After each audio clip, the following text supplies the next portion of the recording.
స్థలముగా కట్టబడుచున్నాము. దేవుని ఆలయముగా నిర్మింపబడుచున్నాము. దేవుని నివాస స్థలముగా కట్టబడుచున్నాము. దేవుని ఆలయముగా నిర్మింపబడుచున్నాము. మహిమా దేవునికే, ఘనత దేవునికే, మహిమా దేవునికే,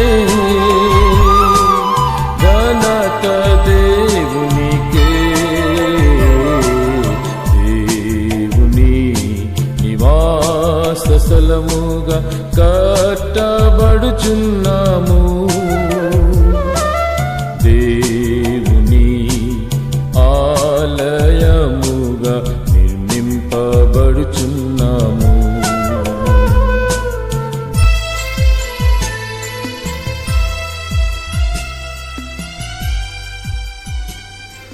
ఆశీర్వాదాలన్నీ నావే. కట్టడాన్ని కట్టడం. క్రీస్తు యేసే ముఖ్యమైన మూలరాయి అయి ఉండగా అపోస్తులను ప్రవక్తలను వేసిన పునాది మీద మీరు కట్టబడి ఉన్నారు. ఎఫెసీ 2:20. ఈ బ్రహ్మాండమైన సంఘ మర్మ ప్రత్యక్షతలో పౌలు విశ్వాసులందరినీ ఒకే కప్పు కిందికి సమీకరిస్తున్నాడు. ఈ కట్టడం పేతురు పిలిచిన పరిశుద్ధులు అనే సజీవమైన రాళ్లతో కట్టబడుచున్నది. నమ్మిన వారినందరినీ సజీవమైన మూలరాయిగా యేసు ప్రభువు ముట్టి ప్రతి ఒక్కరికి తన జీవాన్ని అనుగ్రహించాడు. దేవుడు పోగు చేసిన ఈ సజీవమైన రాళ్ళు అపోస్తుల కార్యం 2వ అధ్యాయంలో సంఘాన్ని స్థాపించే సజీవ అస్తిత్వంగా మారాయి. క్రీస్తునందలి విశ్వాసం ద్వారా దేవుడు మానవులను నునుపు చేస్తుండగా రాళ్ళు ఒకటి తర్వాత మరొకటి తమ నియామక స్థానాన్ని చేపడుతున్నాయి. పరిశుద్ధాత్మ నివసించి ప్రకాశించే మందిరంగా లేక లైట్ హౌస్గా ఉండాలనే సంఘ కార్యాన్ని గ్రహించడానికి కట్టడం అలంకారంగా వాడబడింది. రాళ్ళు కట్టడంలో మిగతా రాళ్లకు పైన కింద ప్రక్కన ఉన్నట్లే మందిరం రాళ్ల వలె మిగతా విశ్వాసులతో కలవడం మనలో ప్రతి ఒక్కరి బాధ్యత. ఎవరూ కట్టడం నుండి వేరుగా ఉండరు. ఆధారం, ఆసరా కట్టడం సమగ్రతను ఆచరణ సాధ్యం చేస్తుంది. ముఖ్యమైన మూలరాయి నియామకంతో వాస్తుశిల్పి మొత్తం ప్లాన్ కట్టడానికి సమరేఖను స్థిరపరుస్తుంది. ఒక మోస్తరు కట్టడంలో 4 మూలరాళ్ళు ఉంటాయి, కానీ ఆ 4 రాళ్లలో శ్రేష్టమైన మూలరాయి కట్టడం ముందు ఒక ప్రత్యేకమైన స్థలంలో పెట్టబడుతుంది. సంఘంలో ముఖ్యమైన మూలరాయి క్రీస్తే.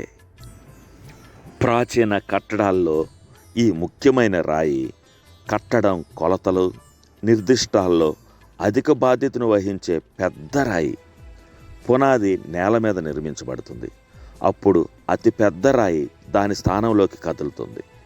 దాని మూలల నుండి దారాలను లాగి కట్టడం కోణాలను, వరుసలను నిర్ధారిస్తారు. కట్టడంలో దేవుడు నియమించిన ముఖ్య స్థానం నుండి ఇజ్రాయేలు నాయకులు తన్ను తిరస్కరిస్తారని క్రీస్తు సెలవిచ్చాడు.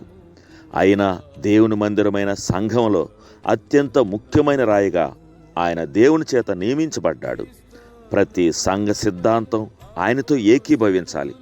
ప్రతి బోధ, ప్రతి పని, ప్రతి కార్యక్రమం, ప్లాన్, పాట, సమావేశం, లక్ష్యం, పరిచర్య, ప్రతి సందేశం సజీవుడైన క్రీస్తుతో ఆయన కార్యంతో ఏకీభవించాలి. ఆయన హోదా మార్పులేనిది, సవాలు చేయబడనిది. ప్రతి రాయి దానిని గుర్తించి స్థిరపరచాలి. లోకానికి వెలుగైన క్రీస్తును కట్టడం గణపరిచేలా ఏ ఒక్క రాయి కూడా దాని స్థానం నుండి తొలగిపోకూడదు. తండ్రి, మానవాల నుండి నన్ను తీసుకొని నీ కట్టడంలో ఒక స్థానాన్ని నియమించినందుకు వందనాలు. ఈ లోకంలో ప్రకాశించడానికి నన్ను నేను అర్పించుకుంటున్నాను.